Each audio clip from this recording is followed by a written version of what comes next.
Subhanahu wa ta'ala. Oleh sebab itu, kita perlu untuk memiliki masa-masa yang berkualiti supaya kita dapat melaksanakan ibadat dengan sempurna.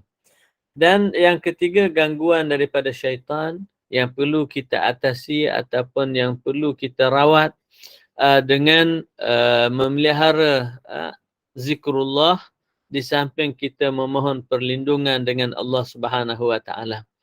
Dan yang keempat, gangguan daripada hawa nafsu yang perlu kita kawal, yang perlu kita jaga dengan kita melatih nafsu kita ini supaya patuh dan taat kepada Allah Subhanahu wa ta'ala, iaitu dengan kita menjadikan nafsu kita ini sentiasa terpelihara dan terjaga dengan kita memelihara 5 anggota kita, iaitu memelihara lidah, memelihara mata, memelihara telinga, dan kita memelihara perut dan memelihara hati.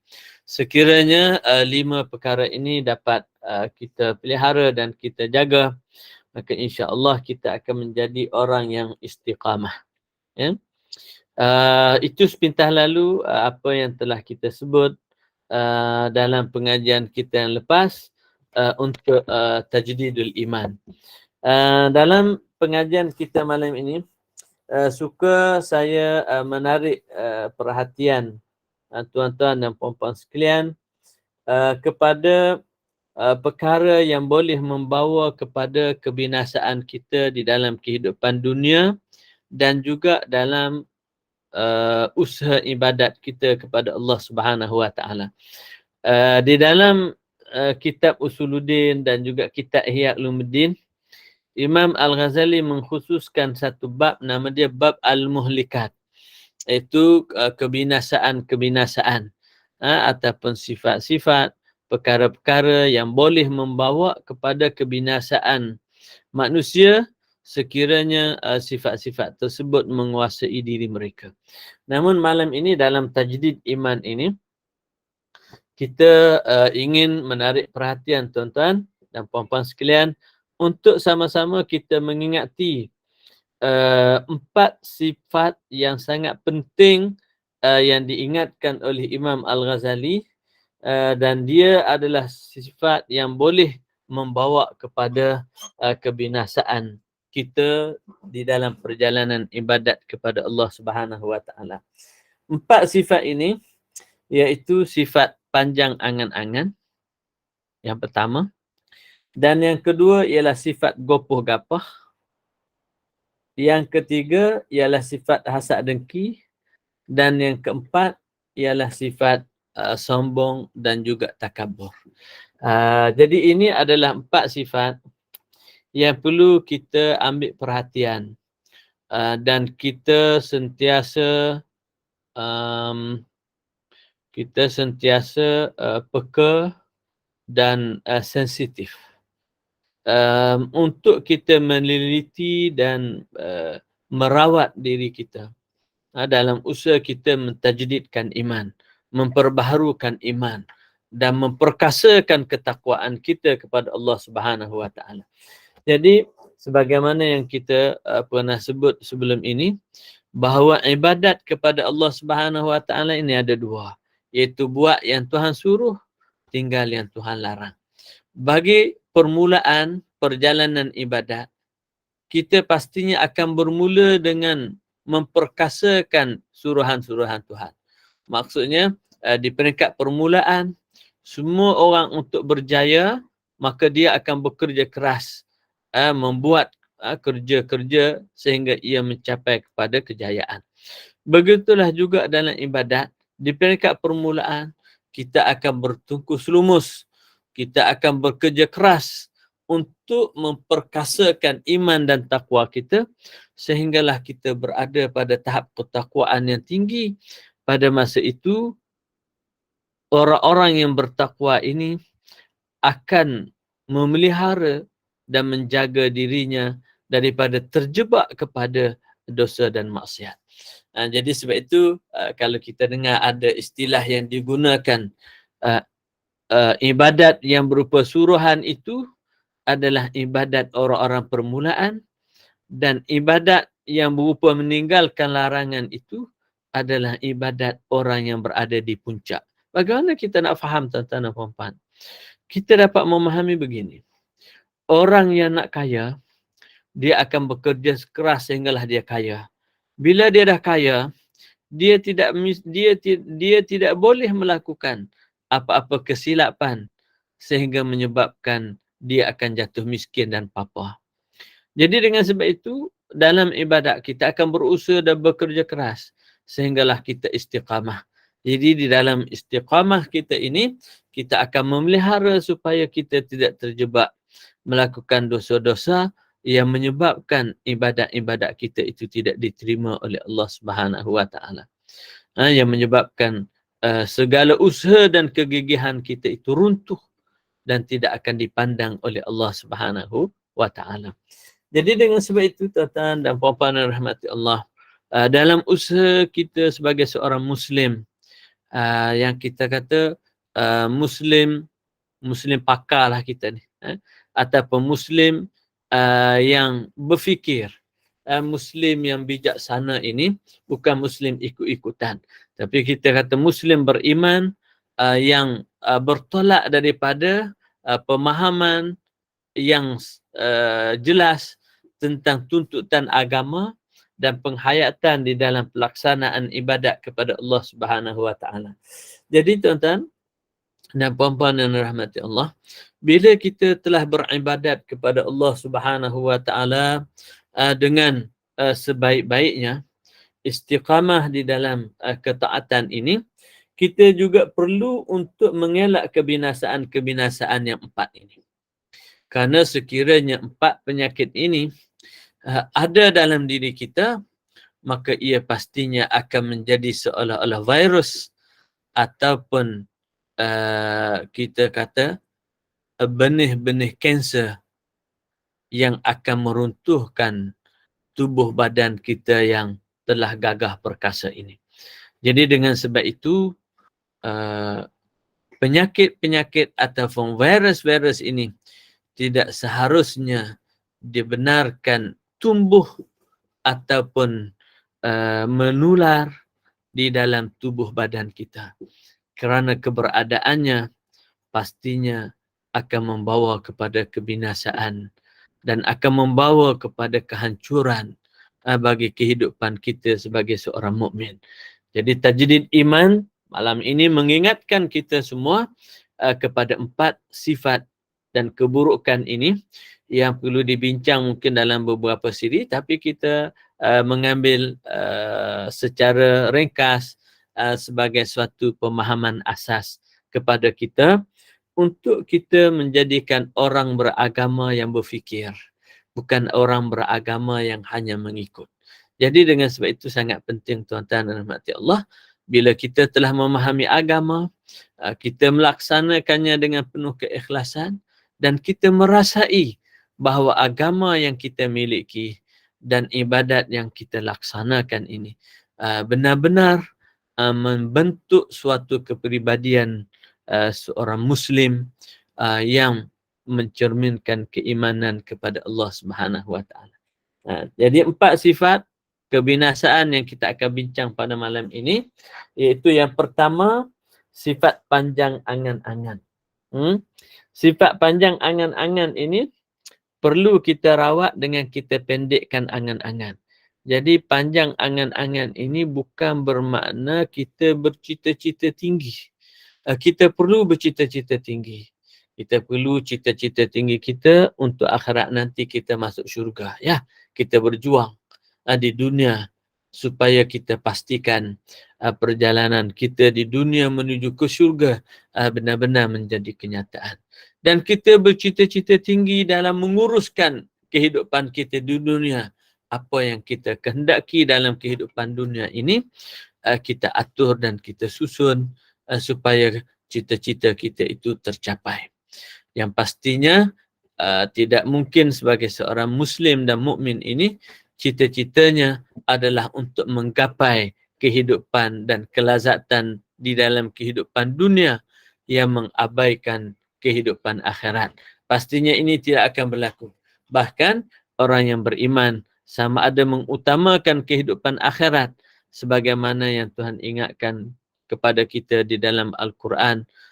Orang-orang yang berjaya dan yang dihumbang ke dalam neraka itu adalah disebabkan mereka mengutamakan dunia.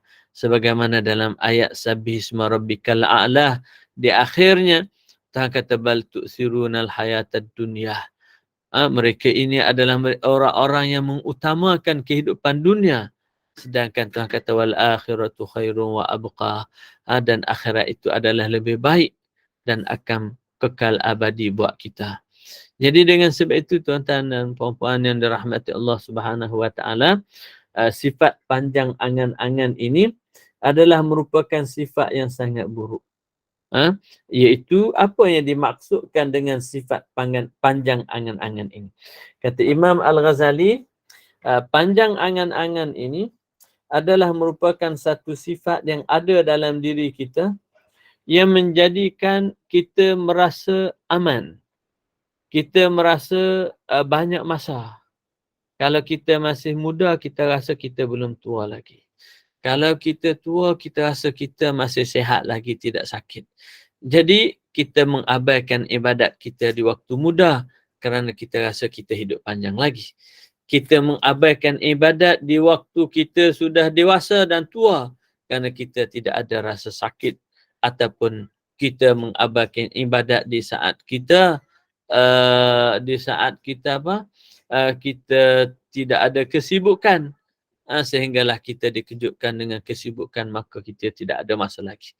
Begitu juga kita mengabaikan taubat kepada Allah Subhanahu wa taala, sehingga kita bergelombang dengan dosa dan maksiat kerana kita merasakan kita masih ada waktu, kita masih ada masa.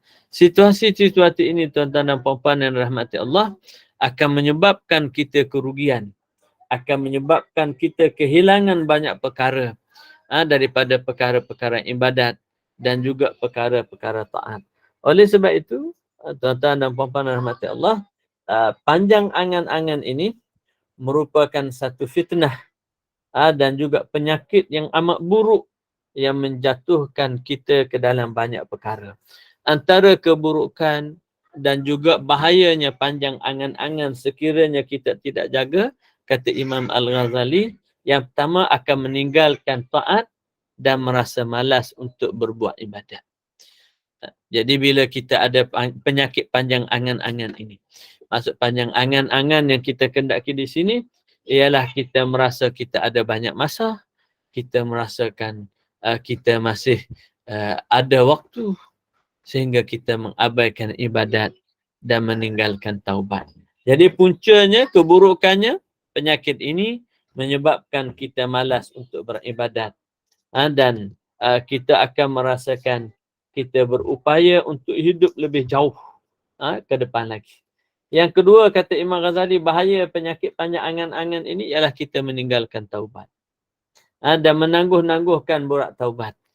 Sehinggalah kita nanti dikejutkan dengan kematian. Kita dikejutkan dengan sakit yang tidak memungkinkan kita beribadat lagi. Sebab itu kita dengar bila ada orang sakit, bila sihat nanti nak buat itu, nak buat ini. Tapi bila sihat, kita melihat dia kembali kepada kehidupan awal. Seperti mana ia belum ditimpa dengan ujian Allah Subhanahu Wa Taala. Jadi orang ini adalah orang yang sebenarnya tidak menginsafi situasi yang dihadapi. Bahkan dia belum benar-benar menginsafi ujian Allah yang telah diberikan, yang sebenarnya untuk menegur diri dia supaya insaf dan kembali kepada Allah Subhanahu Wa Taala. Maka dengan sebab itu kita melihat ramai orang-orang sakit yang merasakan waktunya untuk kembali kepada Allah di saat sakit. Tetapi bila mendapat kesembuhan, mereka kembali kepada kehidupan yang lama. Begitulah kita bila dikuasai oleh hawa nafsu dan kehidupan yang melalaikan kita. Kemudian kehidupan yang ketiga daripada penyakit panjang angan-angan ini, keburukannya adalah menjadikan kita tamak halabah untuk menghimpunkan harta dan sibuk dengan urusan dunia sehingga lalai daripada akhirat. Ini penyakit panjang angan-angan yang kita tengok, itulah penyakit kita yang kita hadapi sekarang. Yang perlu kepada kita tajdid iman, membina kesedaran bahawa kita menjadi orang Islam ini, tuan-tuan, bukan Islam kita ini kerana kita mewarisi daripada generasi orang-orang tua kita yang lalu. Tetapi kita perlu faham bahawa kita sebenarnya adalah orang Islam yang benar-benar yakin dengan kewujudan Tuhan. Faham dengan tuntutan syariat dan ajaran Islam. Bahawa kita semua adalah orang yang beriman kepada Allah, bertakwa kepada Allah, dan melaksanakan tuntutan-tuntutan agama Allah Subhanahu wa taala. Jadi kita mahu menjadi orang Islam yang beriman, bertolak daripada asas kefahaman dan juga berfikir. Bukan beriman bertolak daripada ikutan dan juga tanpa pemahaman. Dan inilah yang menjadikan iman kita lemah. Yang menjadikan Islam kita tidak dapat menyinarkan cahayanya di dalam kehidupan harian kita. Jadi dengan sebab itu, penyakit ini perlu kita pelihara dan perlu kita jaga. Kemudian yang keempat, kata Imam Al-Ghazali, bahayanya penyakit panjang angan-angan ini, sekiranya ia telah menular dan menjadi barah di dalam hati kita, maka hati kita akan menjadi keras dan kita akan lupakan akhirat. Jadi dengan sebab itu, tuan-tuan dan puan-puan yang dirahmati Allah, bila kita melihat kehidupan kita yang panjang angan-angan ini, seolah-olah kita sudah tidak ada ending. Maka kata Imam Al-Ghazali, sesungguhnya anda apabila berangan-angan hidup lama, nescaya anda tidak akan mengingati mati. Anda juga tidak akan berfikir tentang kubur. Sebagaimana yang telah dikatakan oleh Sayyidina Ali radhiyallahu anhu, sesungguhnya perkara yang paling aku takuti terhadap kamu ada dua perkara, kata Sayyidina Ali radhiyallahu anhu. Yang pertama, panjang angan-angan, dan yang kedua, mengikut hawa nafsu. Kita boleh melihat bagaimana bahayanya panjang angan-angan menjadikan kita mengabaikan taat, meninggalkan ibadat, mengejar dunia, dan akhirnya kita lupakan akhirat. Betapa bahayanya, tuan-tuan, angan-angan kita yang merasakan kita ini akan hidup lama di atas dunia, dan kewujudan kita di atas dunia hanyalah kewujudan untuk tujuan yang sementara yang dikehendaki oleh Allah, dan kehidupan sebenar kita adalah kehidupan akhirat. Itulah ketetapan Allah kepada Nabi Muhammad. Itulah juga ketetapan Allah kepada Nabi Musa dan Nabi Ibrahim, sebagaimana yang kita dengar daripada firman Allah, inna hadza lafis suhufil ula suhufi Ibrahim wa Musa. Penyataan ini telah ditegaskan oleh Allah kepada nabi-nabi yang sebelum ini, sebagaimana yang dinyatakan di dalam kitab suhuf Nabi Ibrahim dan juga suhuf Nabi Musa alaihi salam. Jadi tuan-tuan dan puan-puan yang rahmati Allah, saya ingin baca sikit daripada kitab Minhajul Abidin ini sebagai peringatan, dan kita mendengar kata-kata ataupun tinta-tinta emas daripada Imam Al-Ghazali. Kata dia, ketahuilah bahawa panjang angan-angan itu melupakan akhirat dan menjadikan kita mengikut hawa nafsu yang memalingkan daripada kebenaran. Maka kalau begitu, jadilah fikiran dan kebanyakan urusan anda tertumpu kepada bercakap hal-hal dunia, sebab-sebab kehidupan, dan hal-hal urusan bersahabat dengan makhluk dan seumpamanya. Maka hati anda akan menjadi keras akibat daripada itu. Sesungguhnya kelembutan hati dan kejernihannya ialah dengan mengingatkan mati, mengingatkan kubur, mengingatkan pahala dan seksa dan hal ehwal akhirat. Dan jika tidak ada sedikit pun dari ingatan itu dalam diri kita, maka dari manakah hati akan menjadi lembut dan hati akan menjadi jernih. Sebab itu Allah Subhanahu wa taala berfirman, menjelaskan di dalam surah Al-Hadid, umat-umat yang terdahulu daripada ahli kitab, bila mana mereka ini tidak beribadat kepada Allah Ta'ala, kata fatala alaihimul amad faqasat qulubuhum. Kemudian berlalulah masa yang panjang atas mereka, dengan itu hati mereka keras. Disambung oleh Allah dalam surah Al-Hadid, dan Tuhan kata wa katsirum minhum fasiqun, maka banyak dalam kalangan mereka itu terdiri daripada orang-orang yang fasik. Orang-orang yang fasik ini adalah orang yang bergelombang dengan dosa dan maksiat. Orang yang meninggalkan ibadat, jauh dari ketaatan dan lupakan akhirat. Tuan-tuan dan puan-puan rahmati Allah Subhanahu wa taala, itu satu daripada penyakit hati yang telah ditegaskan oleh Imam Al-Ghazali rahimahullah. Dan penyakit yang kedua iaitu penyakit sombong, ataupun kita ambil penyakit dengki. Penyakit dengki ini kalau kita tengok akan merosakkan kita. Sebagaimana yang kita sebut di dalam kuliah kita yang lepas, kisah bagaimana seorang murid Al-Fudail ibn Iyad yang mati bila dibaca Yasin di tegahnya, bila diajar mengucap dilarangnya, dan bila dia meninggal, Al-Fudail melihat antara salah satu penyakit yang telah merosakkan dia, yang menjadikan dia ini mati dalam su'ul khatimah, ialah kerana bergelombang dengan sifat hasad dengki. Imam Al-Ghazali di dalam Minhajul Abidin menjelaskan bahawa sifat hasad dengki ini akan merosakkan kita. Bahkan kata beliau, hasad itu bala dan kesialan sampai menyeret para ulama ke neraka. Ini hasad dengki. Sebab kita tahu tuan-tuan, sifat hasad dengki ini tidak akan berlaku kepada orang yang bodoh. Bahkan hasad dengki ini rata-rata akan berlaku dalam kalangan orang yang cerdik pandai, orang yang bijaksana macam kita-kita ni. Orang bodoh tak berdengki sebab mereka hidup bersama. Tapi orang cerdik macam kita ni lah, orang-orang yang banyak terdedah kepada sifat dengki ini. Sebab itu satu penyair Arab berkata,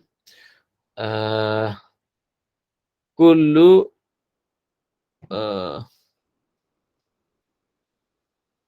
mu'adati qad yurja bur'uhu illa al-mu'adaka man adaka an hasadi. Semua perselisihan yang berlaku dalam kalangan kita ini, kita boleh mengharapkan sembuh dan berakhir, kecuali perselisihan yang berpunca daripada sifat dengki dalam kalangan kita. Jadi dengan sebab itu, tuan-tuan dan puan-puan yang dirahmati Allah, sifat dengki ini sekiranya dia terdetik ataupun kita kata menular masuk ke dalam hati kita, maka dia akan merosakkan. Yang pertama, keburukan dan sial dengki ini ialah dia akan merosakkan ibadat dan ketaatan kita. Sebagaimana hadis Nabi SAW yang Nabi bersabda, al-hasadu ya'kulul hasanat kama ta'kulun narul hatabah. Sifat dengki ini akan memakan hasanat kita sebagaimana api yang memakan kayu sehingga ia menjadi arang dan menjadi abu.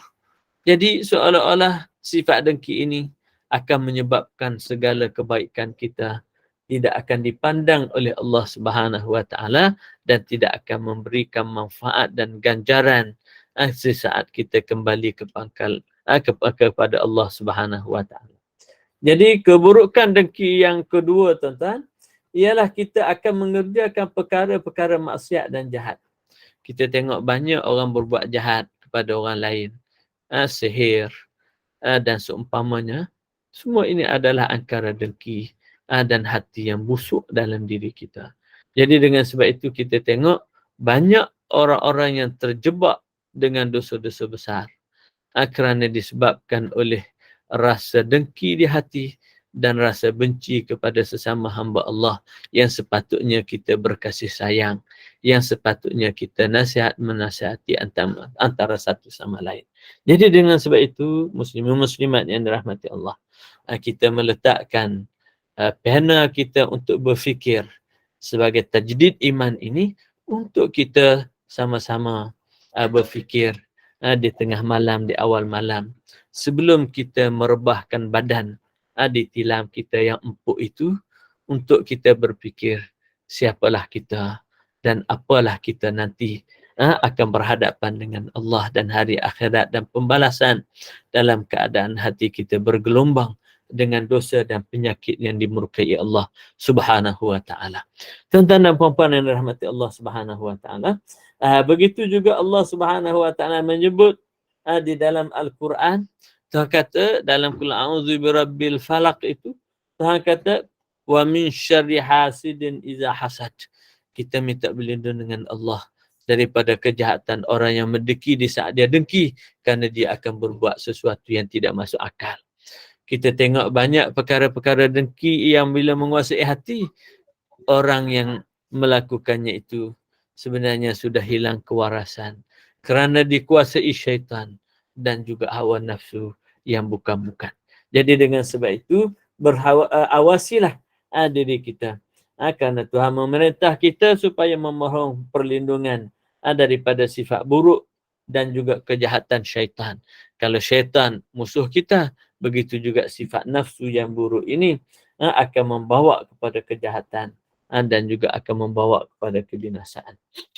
Dan fitnah pendengki ini adalah sangat besar, sehingga Tuhan meletakkan mereka ini sama martabat dengan tukang sihir dan juga martabat syaitan. Mana seolah-olah orang yang memiliki sifat dengki ini adalah syaitan yang berambut hitam. Syaitan yang berambut hitam. Tapi tinggal dalam khalayak manusia yang akan merosakkan kehidupan, yang meruntuhkan masyarakat dan juga akan membinasakan kehidupan beragama. Jadi dengan sebab itu, jagalah diri kita. Yang ketiga, kalau kita tengok penyakit dengki ini bila ada dalam diri kita, menyebabkan kita penat dan duka cita tanpa faedah. Malah menimbulkan dosa dan maksiat. Kerana dengan sebab dengki ini, orang yang dengki ini akan stres. Tidak ada kesenangan melihat kegembiraan orang lain. Maka sudah pasti dia penat sepanjang hari dan berduka cita sepanjang malam. Kehidupannya tidak ada yang memberikan sesuatu yang indah. Sedangkan orang di waktu siang dapat hidup senyum, di waktu malam dapat merebah dan lena diri, berehat daripada kepenatan kehidupan di dalam waktu siang. Sedangkan kita menderita di siang, hati berduka lara. Di waktu malam kita kecewa dengan sebab melihat apa yang dinikmati oleh orang lain. Betapa buruknya dengki di saat ia menguasai hati kita. Kemudian yang ketiga, yang keempat, penyakit dengki ini kata Imam Al-Ghazali menjadikan kita ini buta hati. Sehingga tidak dapat memahami satu hukum pun daripada hukum-hukum Allah Ta'ala. Buruknya kita, tuan-tuan. Di saat kita mempunyai sifat dengki, apa yang kita boleh faham daripada bicara orang? Lebih lagi, apa yang kita nak faham daripada bicara Tuhan? Kerana hati telah busuk dan tidak ada apa-apa makna dalam kehidupan. Maka dengan sebab itu, kata Imam Sufyan Ats-Tsauri rahimahullah, lazimkan dirimu lama berdiam diri, itu tidak bercakap sia-sia. Nescaya kamu akan memiliki sifat warak. Dan jangan kamu menjadi seorang yang haloba terhadap dunia. Nescaya kamu akan menjadi seorang yang memelihara hukum-hukum Allah. Dan jangan kamu menjadi pencela, nescaya kamu terselamat dari celaan lidah manusia. Dan jangan kamu menjadi pendengki, nescaya kamu menjadi orang yang dapat cepat memahami.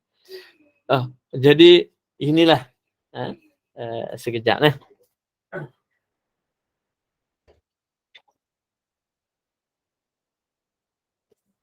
Ada di sini.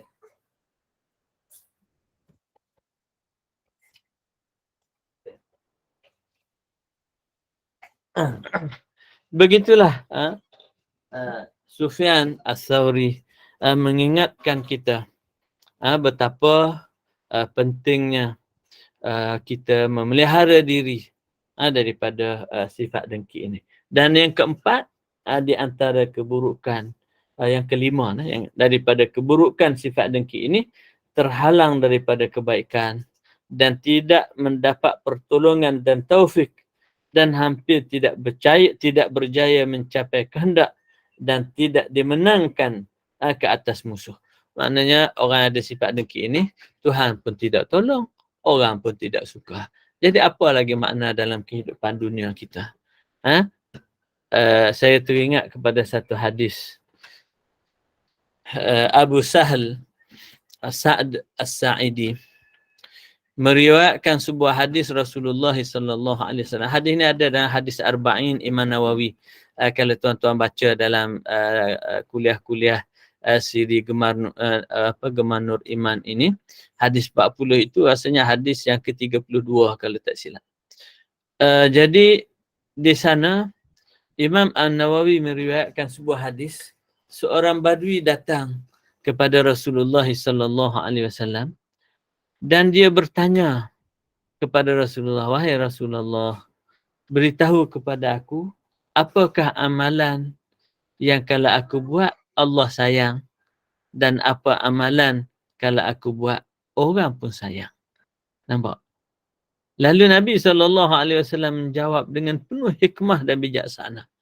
Kata Nabi SAW, izhad anid dunya yuhibbukallah.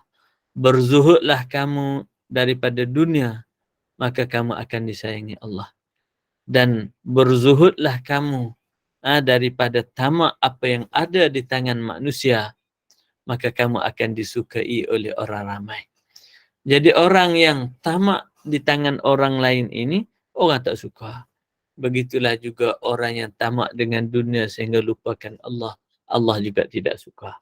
Jadi sifat ini akan melahirkan sifat dengki disebabkan tamak apa yang ada di tangan manusia.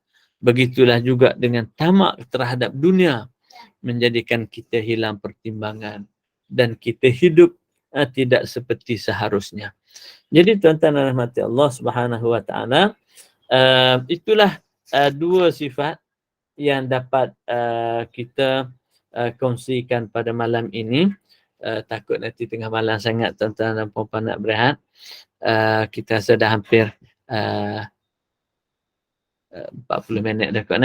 Kita lebih kurang bolehlah cukup untuk berfikir. Dan insya-Allah kita akan bicarakan dua lagi sifat itu dalam kuliah kita yang akan datang insya-Allah. Dan ingatkan saya bila kuliah akan datang, takut nanti saya bagi tajuk lain, ingatkan Ustaz untuk kembali semula ke tajuk tajdid iman, iaitu dengan kita melengkapkan dua sifat buruk yang dikatakan oleh Imam Al-Ghazali, 4 sifat buruk yang dijelaskan oleh Imam Al-Ghazali, iaitu yang pertama kita tengok sifat panjang angan-angan yang telah kita sebut tadi, dan yang kedua sifat dengki.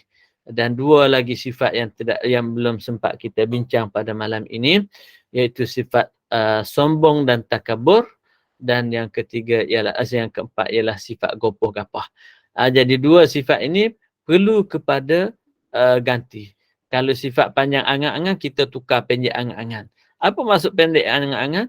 Iaitu kita rasa kita tak ada masa. Jadi bila kita tak ada masa, kita tak berjalan. Kita tak sibuk cara urusan orang lain. Kita akan memelihara urusan kehidupan kita dan akhirat kita. Dan ini bukan bermakna seorang Muslim itu hidup sendirian tanpa pergaulan dengan orang lain. Tidak. Bahkan kita tengok kehidupan orang mukmin itu adalah kehidupan yang sangat sosial. Kehidupan yang sangat akrab. Silaturahimnya, jiran tetangganya, sahabat-sahabatnya, hormat menghormatinya. Ini semua tidak dinafikan. Tetapi kita akan melihat orang mukmin mempunyai hati yang sangat tulus, hati yang sangat murni, dengan sifat-sifat kemuliaan, bukan dengan sifat-sifat yang buruk seperti mana yang telah kita sifatkan itu. Dan yang kedua ialah sifat dengki. Kita perlu ganti dengan sifat yang mulia, iaitu sifat nasihat menasihati antara satu sama lain. Sifat nasihat menasihati antara satu sama lain ini diharapkan akan dapat menceriakan kehidupan dunia dan menyelamatkan kita dalam kehidupan akhirat. Nanti dua sifat yang buruk yang akan datang itu ialah sifat gopoh gapah yang perlu kita ganti dengan sifat cermat. Ini kita akan perincikan. Dan yang kedua sifat sombong dan takabur. kita perlu ganti dengan sifat rendah diri dan tawaduk. Dan dua sifat ini adalah juga penghalang kepada kita untuk masuk ke syurga Allah Subhanahu wa taala. Jadi ini insya-Allah kita akan perincikan dalam tajdid siri tajdid iman di dalam kuliah kita yang akan datang. Apa-apa pun saya mohon maaf kepada semua warga gemar iman ini kerana mungkin sekarang ini waktu Isyak agak lewat sedikit yang mungkin menjadikan masa kita agak kelang kabut sikit. Sebenarnya saya tak tahulah kita boleh buat penyusunan semula atau bagaimana kerana kekangan waktu dan masa kita yang telah berubah. Kalau waktu Isyak sekarang ni dah 8:31, 32 lebih kurang. Jadi bila sembahyang itu mungkin akan tamat dalam pukul 9 lebih sembahyang sunat dan perjalanan balik mungkin itulah yang akan melambatkan sedikit. Kemudian malam ni pula dia jamu sup apa tu tulang pula. Aduh, itu yang lambat tuan-tuan menunggu tu. Jadi dengan sebab itu kita harap mungkin kita boleh buat penjadualan semula masa yang sesuai. Takut-takut tuan-tuan puan-puan akan menganggap ustaz pentazkirah kita setiap waktu tidak boleh menepati masa yang telah ditetapkan. Jadi dengan sebab itu saya mohon maaf. Jadi mungkin kita cuba untuk mengambil kira waktu-waktu yang yang sesuai itu. Nah, jadi takut ya kawan-kawan ibu ni malam ni tinggal 57 orang dah. Dah 30 orang rasa tidak yakin dengan pengkuliah ini sebab tidak menepati masa. Jadi apa-apa pun Ustaz mengucapkan terima kasih kepada yang ada dan mohon maaf kepada yang telah left dahulu kerana tidak nampak penceramah tadi. Jadi apa-apa pun kita cuba yang terbaiklah insya-Allah pada masa yang akan datang. Dan untuk kita cuba tajdid iman, iaitu bagaimana menjadi seorang Islam yang berfikir. Kita nak lihat kita menjadi seorang Islam yang waras, seorang Islam yang memang benar-benar mampu untuk menterjemahkan Islam dalam kehidupan dan merasai keindahan beragama, keintiman di dalam kehidupan keimanan ini. Mudah-mudahan perkongsian yang sedikit sebanyak saya pun tak tahulah dapat memenuhi hasrat tuan-tuan dan puan-puan sekalian. Harap sedikit sebanyak menjadi perkongsian untuk kita membuka minda sebelum kita landing, merehatkan minda kita pada malam yang penuh keberkatan ini. Terima kasih atas perhatian tuan-tuan dan puan-puan sekalian. Nas'alullah subhanahu wa ta'ala an yaj'alana minal ladzina yastami'una al-qawla wa yattabi'una ahsanah. Allahumma anfa'na bima 'allamtana wa 'allimna ma yanfa'una wa zidna ilman nafi'an bi rahmatika ya arhamar rahimin. Allahumma ij'al jam'ana hadza jam'an marhuma wa tafarruqana min ba'di tafarruqan ma'suma. La taj'al fina wa la ma'ana wa la man yatba'una shaqiyyan wa la mahruman wa la matrudan bi rahmatika ya arhamar rahimin. Ya Allah ya Rahman ya Rahim, satukanlah hati-hati kami, eratkanlah silaturahim dalam kalangan kami, limpahilah rahmat dan juga kasih sayangmu kepada kami, bukalah akal kami dan hati kami untuk menerima ilmu-ilmumu ya Allah, dan jadikanlah kami daripada kalangan hamba-hambamu yang dapat menerima hidayat dan taufikmu, dan jadikanlah hati kami hati yang sentiasa hidup mengerti akhirat dan juga sentiasa takut kepadamu ya Allah ya Arhamar Rahimin. Terima kasih atas perhatian tuan-tuan dan puan-puan sekalian. Aku qauli hadza wa astaghfirullahal azim li wa lakum. Wassalamualaikum warahmatullahi wabarakatuh. Waalaikumsalam warahmatullahi wabarakatuh. Ustaz, boleh baca Al-Mulk ke Ustaz? Boleh. Lagak kau lagi. Takut orang ada ni kuat lagi kah? Masih. Boleh Ustaz, boleh Ustaz, insya-Allah. Ya. Silakan. A'udzu billahi minasyaitonir rajim. Bismillahirrahmanirrahim. Tabarakalladzi biyadihil mulku wa huwa ala kulli syai'in qadir.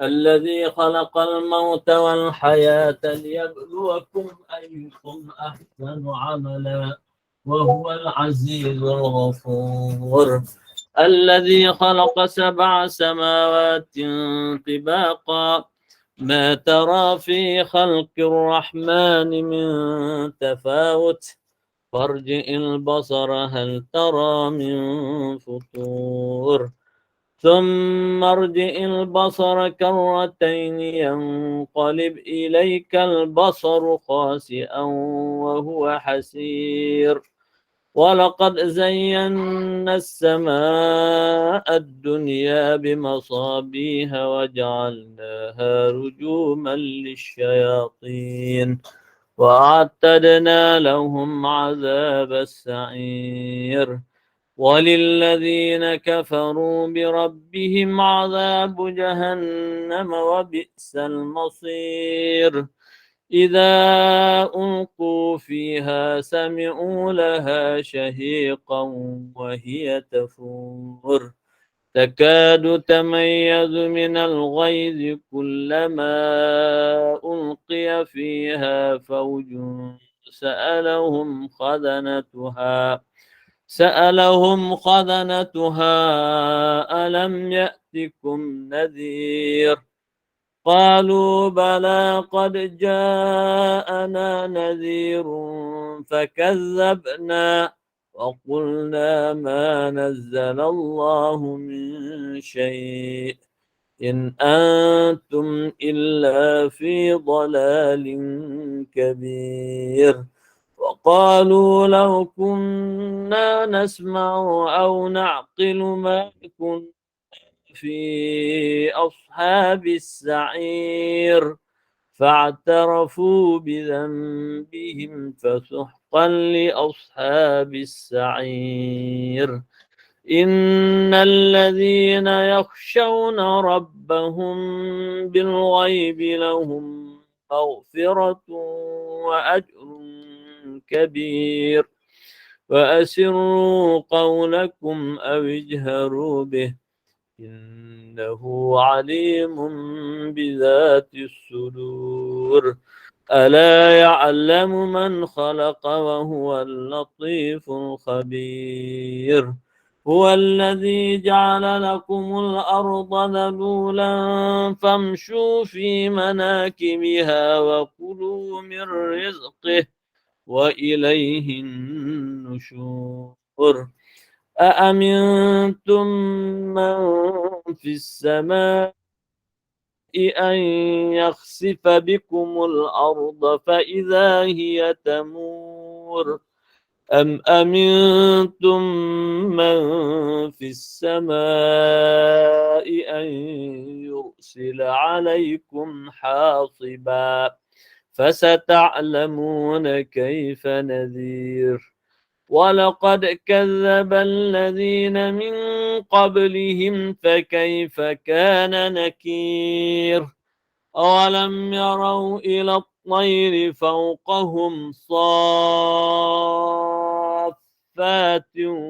ويقبض ما يمسكهن إلا الرحمن إنه بكل شيء بصير أمن هذا الذي هو جند لكم ينصركم من دون الرحمن إن الكافرون إلا في غرور أمن هذا الذي يرزقكم إن أمسك رزقه بل لجوا في عتو ونفور أفمن يمشي مكبا على وجهه أهدى أمن يمشي سويا على صراط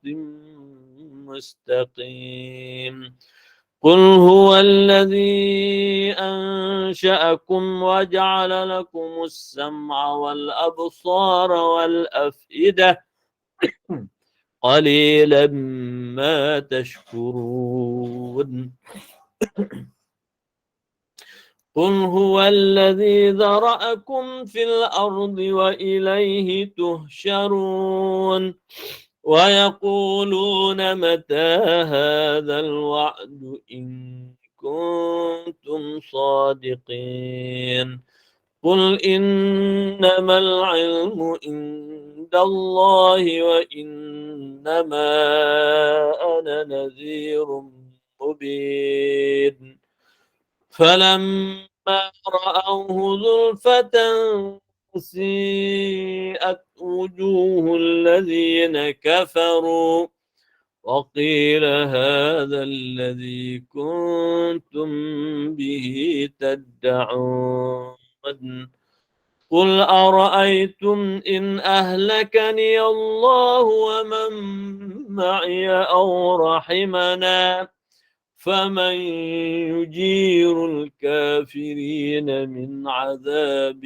أليم قل هو الرحمن آمنا به وعليه توكلنا فستعلمون من هو في ضلال مبين قل أرأيتم إن أصبح ماؤكم غورا فمن يأتيكم بماء معين لا أحد صدق الله العظيم صدق الله مولانا العظيم اللهم اجعل القرآن رفيقنا وشفيئنا قبل الموت وبعد الموت أوصل اللهم ثواب ما قرأناه من القرآن العظيم زادة لشرف سيدنا رسول الله صلى الله عليه وسلم إلى كافة الأنبياء والمرسلين والأولياء والصالحين وإلى أرواح آبائنا وأمهاتنا وإلى أرواح جميع المسلمين والمسلمات في مشارق الأرض ومغاربها أوصل اللهم ثواب مثل ذلك إلى أرواح آبائنا وأمهاتنا وإلى أرواح أساتذتنا ومعلمينا وإلى أحبابنا وزملائنا وأولادنا وأزواجنا وإلى فروعنا وأصولنا ومن تسب إلينا أجمعين اللهم اغفر لهم وارحمهم وعافهم واعف عنهم اللهم اغفر لهم وارحمهم وعافهم واعف عنهم اللهم اغفر لهم وارحمهم وعافهم واعف عنهم وارحمنا اللهم إذا سرنا إلى ما صاروا إليه ذورنا التراب وانقطع عنا الأهل والأصحاب يا ذا الجلال والإكرام يا الله يا رحمن يا رحيم اشفنا واشف مرضانا ومرضى المسلمين وارحمنا وارحم موتانا وموتى المسلمين وارفع عنا وعن جميع المسلمين كل بلاء ووباء وهم وغم وضيق وشدة وفتنة يا أرحم الراحمين اللهم إنا نسألك ونتوجه إليك بأسمائك الحسنى وصفاتك العظمى أن تحفظنا وتحفظ أولادنا وأن تشفينا وتشفي مرضانا وأن ترحمنا وترحم موتانا وموتى المسلمين يا أرحم الراحمين كما نسألك يا الله يا رحمن يا رحيم اللهم إنا نسألك بأننا نشهد أنك أنت الله لا إله إلا أنت الأحد الصمد الذي لم يلد ولم يولد ولم يكن له كفوا أحد نسألك يا الله يا رحمن يا رحيم أن تشفينا وتشفي أحبابنا وتشفي ملائنا ونسألك يا الله يا رحمن يا رحيم ببركة هذه الليلة المباركة هذه الجلسة المباركة أن تشفي بنت عائشة شفاء يغادر سقما وأن تجعل عمليتها عملية ناجحة يا رب العالمين كما نسألك يا الله يا رحمن يا رحيم أن ترفع عنا وعن جميع المسلمين كل بلاء ووباء وهم وغم وشدة وفتنة يا أرحم الراحمين يا ذا الجلال والإكرام يا ذا الجلال والإكرام يا أرحم الراحمين وصلى الله على سيدنا محمد وعلى آله وصحبه أجمعين والحمد لله رب العالمين تقبل الله منكم ومنكم تقبل يا كريم. Masya Allah, Alhamdulillah, jazakumullah khairan katsira Ustaz. Dengan tazkirah dan bacaan surah Al-Mulk tadi, Alhamdulillah, mudah-mudahan bermanfaat, mudah-mudahan barakah, mudah-mudahan Allah kurniakan limpah rahmat kepada kita semua. Terima kasih kepada tim Gemenur Iman, sahabat-sahabat pencinta ilmu yang mengimarahkan kuliah kita hari ini, malam ini. Sebelum menutup majlis, izinkan saya membuat sedikit hibahan kuliah untuk hari esok.